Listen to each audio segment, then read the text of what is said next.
हम्म। चलिए, आज ना एक पल के लिए एक बहुत ही विशाल कल्पना करते हैं। मतलब इस पूरे ब्रह्मांड की सबसे शक्तिशाली सत्ता की। हम्म।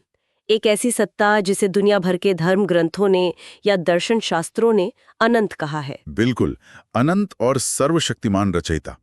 अब इसी के साथ एक और दृश्य की कल्पना करते हैं कि वही अनंत और सर्वशक्तिमान रचयिता अचानक से मूर्छित हो रहा है। अरे, हाँ, मतलब वो किसी और के सौंदर्य को देखकर ना पूरी तरह से अपनी सुध-बुध खो बैठा है। ये तो सुनने में ही एक बहुत बड़ा और शायद थोड़ा अजीब विरोधाभास लगता है। है ना?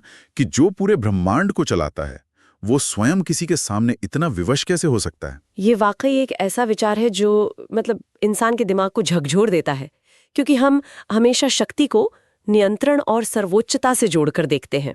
एकदम सही कहा आपने। और यही कारण है कि आज का हमारा ये जो गहरा विश्लेषण है, वो एक बहुत ही रहस्यमयी और दार्शनिक प्रश्न पर आधारित है। राधा जी कैसी दिखती हैं? बहुत ही दिलचस्प विषय है। हाँ, और हमने इस चर्चा के लिए भजन मार्ग यूट्यूब चैनल के एक प्रवचन के ट्रांसक्रिप्ट को अपना स्रोत बनाया है। इस चर्चा का मिशन कोई धार्मिक कर्मकांड को बढ़ावा देना नहीं है। बिल्कुल नहीं, बल्कि ये समझना है कि मानव दृष्टि की सीमाएं क्या हैं। एग्जैक्टली हम उस भाव को डिकोड करने की कोशिश कर रहे हैं जहां आकर ना दुनिया के सारे शब्दकोश हार मान लेते हैं। तो चलिए इसको थोड़ा विस्तार से समझते हैं।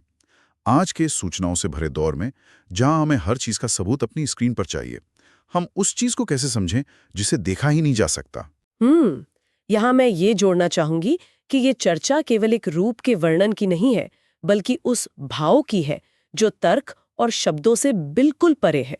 तो इस स्रोत सामग्री में जो सबसे पहली बात सामने आती है वो ये है कि इन सामान्य भौतिक आंखों से उस